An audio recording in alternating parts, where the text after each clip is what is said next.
नमस्कार, स्वागत है आपका मेरे इस YouTube चैनल पर। नए भारत में वैसे तो बाहर और भीतर बहुत कुछ मार दिया गया है, लेकिन हमारी पीढ़ी में अभी भी लिहाज बाकी है। वरना उन पढ़े लिखे मूर्खों के बारे में बहुत कुछ कहा और किया जा सकता है, जिनकी वजह से देश आज गर्व खा खा कर इस गर्त तक पहुंच गया है। कहने का मतलब यह है कि आज़ादी हासिल करने के बाद कुछ दशकों तक भारत के लोग आज़ादी में अपने पुरखों के योगदान पर अभिभूत रहे, लेकिन धीरे धीरे उनकी कुर्बानियां हमारी सुविधाओं और दुविधाओं की भेंट चढ़ गई। हम ये भूल गए कि आज़ादी केवल हासिल नहीं करनी होती, बल्कि उसे पाल पोस कर परवान भी चढ़ाना होता है। आज़ादी के निर्धारित लक्ष्यों को पाने के लिए ऐसा तंत्र विकसित करना होता है जो फिर किसी गद्दार या मुखबिर को सर उठाने का मौका ना दे। हम भूल गए कि आज़ादी को बरकरार रखना एक सतत प्रक्रिया है, जिसमें हर पल व्यवस्था के उन नकारात्मक पहलुओं को पहचान कर उन्हें खत्म किया जाना चाहिए जो फिर से लोगों को गुलामी की मानसिकता में धकेल सकते हैं। लेकिन अफसोस कि ये हो नहीं पाया। आज़ाद भारत ने संविधान के जरिए खुद को समाजवादी, लोकतांत्रिक, पंथ निरपेक्ष देश की संकल्पना के साथ जोड़ा और नागरिकों के मूलभूत अधिकारों के जरिए विकास की प्रक्रिया को अंतिम पायदान पर खड़ी जनता तक पहुंचाने का बीड़ा उठाया। देश में सांप्रदायिक सौहार्द और सद्भावना का वातावरण बनाने के लिए उचित कानून भी बनाए गए, लेकिन देश के शुरुआती 4 दशकों में सत्ता पर रही कांग्रेस ने आज़ादी के आंदोलन की कोख से निकली राजनीतिक चेतना पर अधिक भरोसा किया। वो ये भूल गई कि राष्ट्रीय आंदोलन के दौरान जो सांप्रदायिक ताकतें देश को बांटकर ब्रिटिश हुकूमत से वैधानिकता हासिल कर चुकी हैं, वो आज़ादी के बाद भी अपना खूनी खेल जारी रखेंगी। महात्मा गांधी की हत्या के बाद भी कांग्रेस की ये वैचारिक सदाशयता अंततः देश को उस मुकाम पर ले आई जहां नफरत की विचारधारा न सिर्फ कांग्रेस के लिए बल्कि संविधान, लोकतंत्र, सामाजिक न्याय और नागरिक अधिकारों के लिए सबसे बड़ा खतरा साबित हो रही है। कांग्रेस ने देश में वैज्ञानिक सोच को बढ़ावा तो दिया, लेकिन संविधान और लोकतंत्र विरोधी तंत्र मंत्र षड्यंत्र को खुला छोड़ दिया। नतीजा ये कि पिछले 7 दशकों में लाखों करोड़ों वैज्ञानिक, इंजीनियर, बड़े बड़े नौकरशाह और कर्मचारी जिस थाली में खाकर इस लायक बने, उनमें से ज्यादातर आज व्हाट्सएप गोष्ठियों में वैचारिक तौर पर उसी थाली में छेद करते दिखते हैं।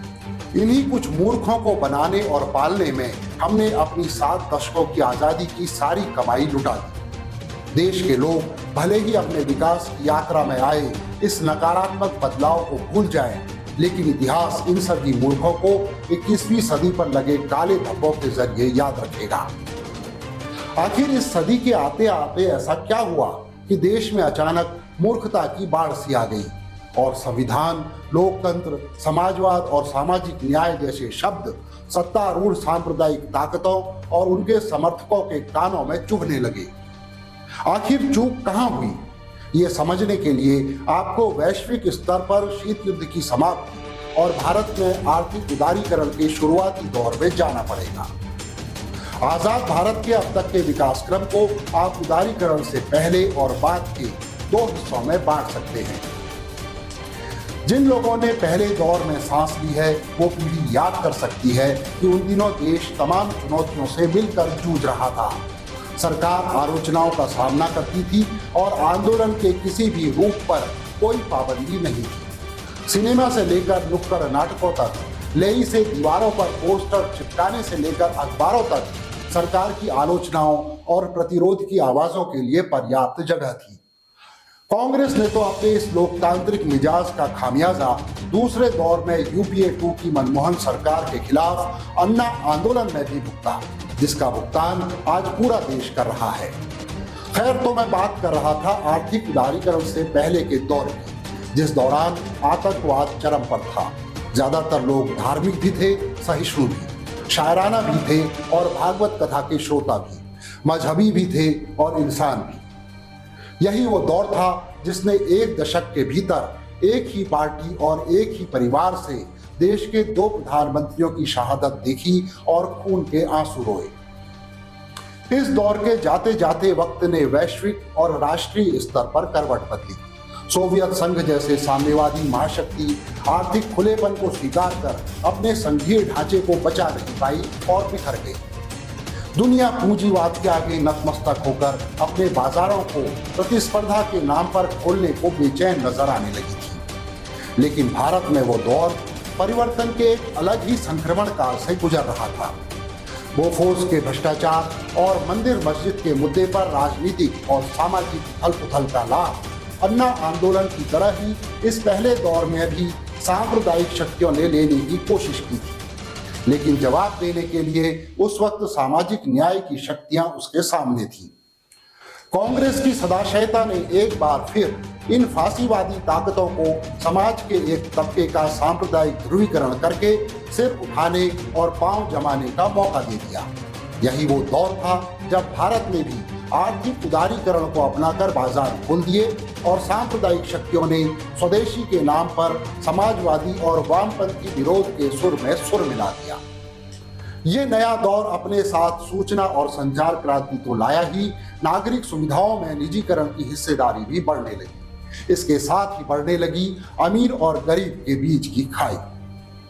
दिलचस्प बात यह रही कि स्वदेशी के घोड़े पर सवार बीजेपी भी सरकार बनाते ही उदारीकरण के हाईवे पर सर पर दौड़ने लगी। परमाणु परीक्षण से लेकर विदेश नीति तक में सफलताओं के बावजूद आर्थिक असमानता के यथार्थ ने वाजपेयी सरकार के शाइनिंग इंडिया के गुब्बारे की हवा निकाली। संयोग से ऐसे वक्त में यूपीए की सरकार का नेतृत्व उन्हीं डॉक्टर मनमोहन सिंह को सौंपा गया, जिन्होंने बतौर वित्त मंत्री नरसिम्हा राव की सरकार में उदारीकरण की शुरुआत की। यूपीए सरकार ने समस्या को भांपकर उदारीकरण की नीतियों को मानवीय चेहरा देने की कोशिश की। कई ऐसी योजनाएं शुरू की गईं जो निजीकरण का लाभ निचले और मध्यम वर्ग तक पहुंचाने में मददगार साबित हुई।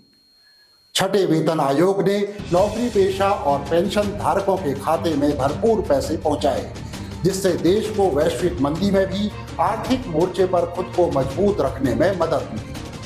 देश की जनता का पैसा देश की जनता के पास लौटता देख कॉरपोरेट ताकतें यूपीए 2 की सरकार के विरोध में राजनीतिक माहौल को हवा देने लगी। सरकार के भीतर कॉरपोरेट के नुमाइंदे उनके इशारे पर काम करने लगे। भ्रष्टाचार, कानून व्यवस्था और तमाम मुद्दों के जरिए विपक्ष को मजबूत करने की रणनीति बनाई गई। ये वही वक्त था जब शायद उदारीकरण के पैरोकार खुद अपनी नीतियों के विद्रूप चेहरे को पहचान कर उन्हें अधिक जनोन्मुखी बनाने की दिशा में बढ़ जाती। लेकिन कॉरपोरेट को यह बात कैसे रास आती? उसे तो एक बार फिर सरपट दौड़ने वाले घोड़े पर दांव लगाना था और वही उसने किया। दिल्ली के रामलीला मैदान में एक लोकपाल नाम की चिंगारी को हवा दी गई, जिसने कॉरपोरेट मीडिया, सोशल मीडिया, पंजीकृत या अपंजीकृत स्वयंसेवी संस्थाओं और तमाम झूठे सच्चे चेहरों के दम पर सरकार के खिलाफ माहौल बनाया। इस भीड़ में वो लोग भी शामिल थे जिनके वेतन और पेंशन में मनमोहन सरकार में जमकर इजाफा हुआ था। भरे पेट वालों को अब धर्म की बूटी की दरकार। राजनीतिक भ्रम के इसी कुहासे के बीच कॉरपोरेट ने अपने घोड़े को दिव्यता के एहसास के साथ राजपथ पर छोड़ दिया। पिछले 10 सालों में नोटबंदी, जीएसटी जैसे फैसलों के बाद देश की अर्थव्यवस्था की जो हालत आपके सामने है, वो घोड़ों की नस्ल को लेकर आपके सामान्य ज्ञान को परिष्कृत करने के लिए काफी है। उदारीकरण के बाद के इस दौर में देश ने जहां सूचना और संचार तकनीक में क्रांतिकारी बदलाव की ओर छलांग लगाई, वहीं पिछले एक दशक में राजनीतिक, सामाजिक, आर्थिक, सांस्कृतिक और नागरिक चेतना के स्तर पर उसे कई साल पीछे धकेल दिया गया। प्रतिरोध की आवाजों को दबाकर विपक्ष की रही सही ताकत भी छीन ली गई। मीडिया समेत देश के तमाम संसाधनों पर कॉरपोरेट का और संवैधानिक संस्थाओं पर सांप्रदायिक फांसीवादी ताकतों का कब्जा हो गया। नागरिक चेतना को अल्पसंख्यक विरोध, जातीय संघर्ष, त्वरित न्याय और धर्म कर्म के आयोजनों तक सीमित कर दिया गया। हाल ये है कि जो देश एक वक्त विकास की राह पर कुलाचे मारने को आतुर था, अब खुद को किसी तरह खड़ा रखने की जद्दोजहद कर रहा है। यहाँ तक कि कई लोग मौजूदा दौर को देश की आजादी, संविधान, लोकतंत्र और संघीय ढांचे पर सबसे बड़े खतरे के रूप में देख रहे हैं। दरअसल हमारा देश ब्रिटिश हुकूमत से आजादी के बाद राजतंत्र की पैरोकार रियासतों का एकीकरण करके संघीय लोकतंत्र के तौर पर स्थापित हुआ। इस परिघटना को हुए अभी इतिहास के कालखंड का बहुत ही छोटा हिस्सा बीता है। जाहिर है अभी भी कुछ सियासी जमींदार लोगों को जाति, धर्म, क्षेत्र और बोली पर बांटकर अपनी सत्ता के लिए लड़ रहे हैं। इस लिहाज से देखा जाए तो मौजूदा हालात आजादी की लड़ाई का ही अगला संस्करण लगते हैं। हर राज्य के अपने अपने महाराज यानी क्षत्रप हैं, जिनमें से ज्यादातर के पास कोई राष्ट्रीय सोच नहीं है। ये बात उस समय और भी महत्वपूर्ण हो जाती है जबकि नफरत की विचारधारा के पुरोधा सत्तारूढ़ काले अंग्रेज खुद ही राष्ट्रवाद का झंडा उठाकर बापू के अहिंसक झंडे को गरियाने निकले हों। संवैधानिक संस्थाओं की गिरावट हो, सरकारी एजेंसियों का दमनकारी रुख हो, बेगुनाहों को काल कोठरी में धकेलना हो, सूचनाओं पर नियंत्रण हो या फिर बहुसंख्यक जनता को नागरिकता बोध से वंचित कर देना हो, क्या आपको ये दौर स्वतंत्रता आंदोलन के दौर से कुछ मिलता जुलता नहीं लगता?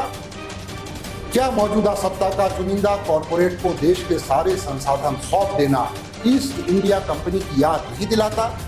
क्या किसानों, मजदूरों, युवाओं, महिलाओं, दलितों, वंचितों और प्रतिरोध की सभी आवाजों को सख्ती से कुचलने या उसे नजरअंदाज करने की मौजूदा सरकार की हनक लोकतांत्रिक कही जा सकती है?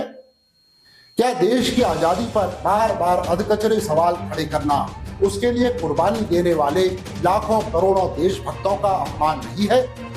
क्या फांसीवाद की खूनी कलम से देश के इतिहास का पुनर्लेखन संविधान की आत्मा पर हमला नहीं है? यह संयोग है कि नियति का कोई प्रयोग कि मुखबिरी की विरासत लिए काले अंग्रेजों के इन ऐतिहासिक षड्यंत्रों के विरुद्ध इस बार भी एक गांधी खड़ा है ताल ठोककर। इस बात में कोई संदेह नहीं है कि बापू की दिखाई दिशा और नेहरू की दूरदर्शी सोच को जमीन पर उतारने की जिजीविषा हमारे देश में अभी भी कायम है।